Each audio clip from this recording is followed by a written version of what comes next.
3월 24일 라이덴 딜라이트 말씀 묵상 시작하겠습니다. 거룩하신 아버지 하나님, 오늘도 저희들에게 주신 이 은혜의 하루를 우리가 성령으로 충만케 되어 주님 뜻을 이루며 살아갈 수 있도록 오늘도 우리에게 주님의 손으로 또 주님의 능력으로 늘 붙잡아 주시고 은총을 베풀어 주옵소서. 예수님 이름으로 기도드립니다. 아멘. 321장 찬송 함께 드리겠습니다.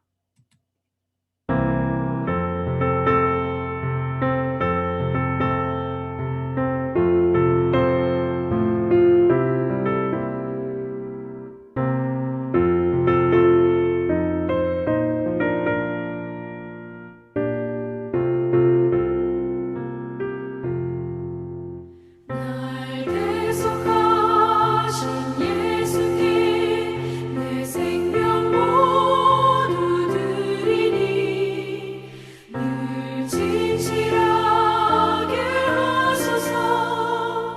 내 구주 예수여, 나 구주 위에 살리라. 내 기쁨 한량 없으리.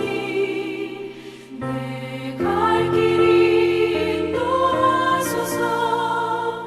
내 구주 예수여. 날 구원하신 예수를 일평생 의지하오니 날 영접하여 주소서. 내 구주 예수여, 나 구주 위에 살리라. 내 기쁨 한량 없으리. 내 갈 길 인도하소서. 내 구주 예수여.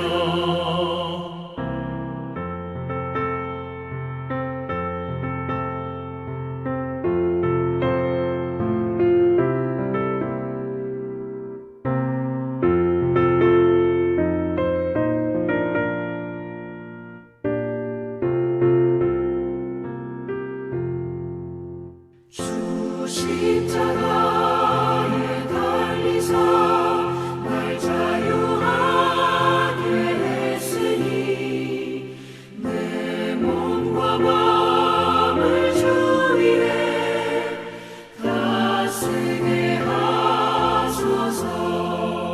나 구주 위에 살리라. 내 기쁨 한량 없으리.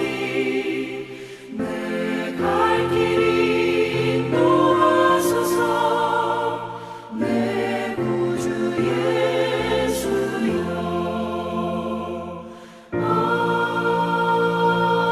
아멘.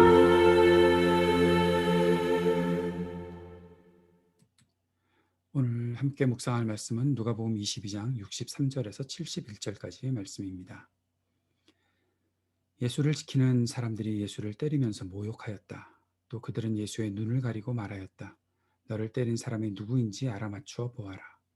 그들은 그 밖에도 온갖 말로 모욕하면서 예수에게 욕설을 퍼부었다. 날이 밝으니 백성의 장로회 곧 대제사장들과 율법학자들이 모여서 예수를 그들의 공회로 끌고 가서 이렇게 말하였다. 그대가 그리스도이면 그렇다고 우리에게 말해 주시오. 예수께서 그들에게 말씀하셨다. 내가 그렇다고 여러분에게 말하더라도 여러분은 믿지 않을 것이요. 내가 물어보아도 여러분은 대답하지 않을 것이요. 그러나 이제부터 인자는 전능하신 하나님의 오른쪽에 앉게 될 것이요. 그러자 모두가 말하였다. 그러면 그대가 하나님의 아들이요? 예수께서 그들에게 말씀하셨다. 내가 그라고 여러분이 말하고 있어. 그러자 그들은 말하였다. 이제 우리에게 무슨 증언이 더 필요하겠소? 우리가 그의 입에서 나오는 말을 직접 들었으니 말이요. 예수님께서 모욕을 당하십니다. 예수님께서 모욕을 당하시는 이 장면을 보면서 아마 우리 예수님을 사랑하는 마음을 가지고 믿음의 길을 걷고 있는 사람들은 참 마음이 많이 아플 것이라 생각을 합니다. 예수님이 맞으십니다. 그들이 침을 뱉고 욕설을 퍼붓고 예수님을 온갖 말로 모욕하고 있다라고 말하고 있습니다. 사실 예수님이 당해야 되는 그 모욕은 죄인인 내가 당해야 될 모욕이죠. 그들이 예수님의 눈을 가리고 말했다라고 합니다. 너를 때린 사람이 누구인지 알아맞혀 보아라. 그들이 예수님의 눈을 가렸다. 하나님의 눈을 가릴 수 있을까요? 온 세상을 구원하고자 하시는 예수님의 눈, 하나님의 눈을 그들이 과연 가릴 수 있었을까요? 결코 가리지 못하지요. 그들은 무엇으로 예수님의 눈을 동여매놨는지는 모르지만 예수님께서 우리를 향하신 그 사랑의 눈빛은, 베드로를 쳐다보셨던 그 눈빛은, 그리고 우리를 바라보시는 그 눈빛은 결코 가릴 수 없을 것입니다. 예수님은 우리가 당해야 될 모욕을 대신 당하셨고 긍휼의 눈으로 죄인들을 바라보신 분이십니다. 그들은 온갖 말로 모욕하면서 예수님께 욕설을 퍼부었다고 말하고 있습니다. 예수님은 어떠한 말로 우리들에게 대해 주셨나요? 사랑의 말로 하나님 나라의 복음을 전하시고 계셨습니다. 그런데 그 말을 들었던 사람들의 말은 이제 온갖 말로 모욕하며 예수님께 욕을 하고 있습니다. 왜 그랬을까요? 예수님이 정말 죄를 저질러서 그랬던 것도 아니고 그들은 그저 사람들이 만들어 놓은 그 분노의 길을, 또 비난의 길을 함께 걸어가고 있을 뿐입니다. 어두운 밤에 불의한 방법으로 예수님을 잡아서 신문하던 대제사장들과 백성의 장로와 율법학자들, 그들은 이제 공의회에서 예수님을 신문하고 있습니다. 하지만 그들이 말하는 혐의 사실에 대해서 예수님은 한 번도 인정하지 않으시죠. 공회에서 예수님을 잡아온 이들은 예수님께 로마 황제에 대한 반역의 음모를 꾸몄다라는 것들을 계속해서 억지로 밝혀내려고, 그 대답을 받아내려고 하고 있습니다. 그들이 말했던 것은 이것이죠. 그대가 그리스도이면 그렇다고 우리에게 말해주시오. 여기서 말하는 그리스도, 구원자, 당시 사람들은 이 말을 로마 황제에게 쓰고 있었단 말입니다. 다시 말해서 네가 로마 황제처럼, 아니 로마 황제보다 더 우리를 구원할 수 있는 사람이냐, 네가 그만큼 힘을 가진 사람이냐라고 묻고 있는 것이죠.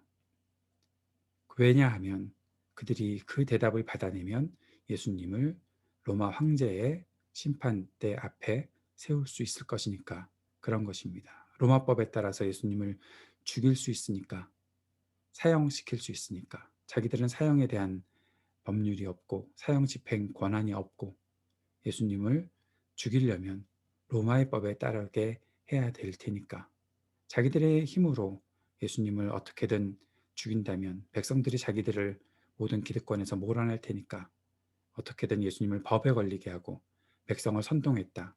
어떤 식으로 백성을 선동하는가? 예수님이 로마 황제를 반역하고 배반의 음모를 꾸미고 있다. 반역의 음모를 꾸미고 있다라는 그런 것을 가지고서 로마 황제에게 고발하고 로마 법대로 예수님을 십자가형에 처해 죽이려는 마음들이 있었기 때문에 그런 것입니다.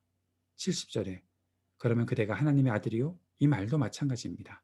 신의 아들로 군림하고 있는 로마 황제, 당신이 로마 황제를 반역할 그런 사람이냐라고 묻고 있는 것이죠. 그렇게 물어보았기 때문에 예수님은 거기에 대해서 대답하지 않으십니다. 진짜 예수님께서 하나님의 아들이신가, 로마 황제에 대한 지칭이 없이, 거기에 대한 가리킴이 없이 예수님께 대해서 당신이 정말 하나님의 아들입니까? 라고 물었다면 예수님께서 내가 그렇다라고 분명히 말하시겠지요. 그러나 예수님은 그렇게 대답하지 않으셨죠. 내가 그라고 여러분이 말하고 있어. 여러분이 그렇게 나한테 얘기하고 있는 것이지 내가 그렇게 인정하지 않는다라고 말하고 있는 것입니다. 앞에 67절에서도 그대가 그리스도이면 예수님께서 내가 그렇다고 여러분에게 말하더라도 여러분은 믿지 않을 것이요. 지금 거기에 대해서 분명히 대답하지 않으신 것이죠. 그러나 예수님께서 말씀하신 것이 한 가지 분명한 것은 있습니다. 이제부터 인자는 전능하신 하나님의 오른쪽에 앉게 될 것이요. 예수님은 전능하신 하나님 그 오른쪽에 앉으셔서 이 땅을 다스리시는 통치자로 나타날 것이다. 온 세상의 통치자로 백성들에게 나타날 것이다라고 그렇게 말씀하시고 증언하시는 것입니다. 그럴 때 그들은 이제 우리에게 무슨 증언이 더 필요하겠냐라고 하면서 불의한 고발을 하는 것입니다. 우리가 그의 입에서 나온 말을 직접 들었다. 뭘 들었습니까? 너희들이 그렇게 말하고 있지 않느냐? 내가 그렇다고 하더라도 너희들이 믿겠느냐? 그렇게 말씀하신 대답에 대해서 그들은 증거를 삼았다고 말하는 거죠. 거짓말이죠.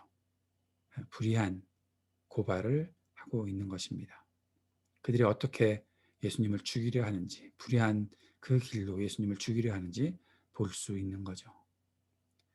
우리에게도 지금 이 세상에도 이러한 불의함은 꿈틀거리고 있는 것을 볼 수 있습니다. 내가 생각한 것이 있으면 근거도 없이 주장하고 그대로 인정받으려고 하는 불의함이 자주 우리의 마음속에서 움직입니다. 주님의 사랑과 긍휼이 나의 불의함을 없애주시고 정의로운 하나님 나라 복음을 따를 수 있게 하시기를 우리가 간절히 기도해야겠습니다. 우리 안에도 이런 연약함이 있습니다. 주님 우리를 긍휼히 여겨 주십시오.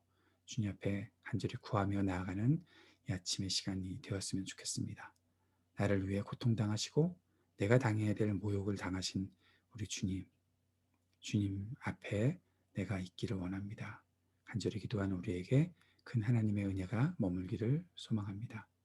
오늘도 여러 기도의 제목들을 가지고 함께 기도해 주시기 바랍니다. 이 어려운 시대를 잘 이겨나갈 수 있도록 또 백신의 공급이 원활히 진행될 수 있도록 위해서 기도해 주시고 우리 청년들을 위해 우리 교우들을 위해 또 특별히 전윤수 형제 많이 좋아지고 있는데 그러나 끝까지 주님께서 회복시켜 주시기를 위해 기도해 주시고 IT를 위해서 또 미얀마를 위해서 이 땅의 인종차별의 종식을 위해서 함께 기도해 주시고 한국과 미국 또 북한과 한반도 우리 교회를 위해 함께 기도해 주시기를 부탁드립니다. 기도하겠습니다.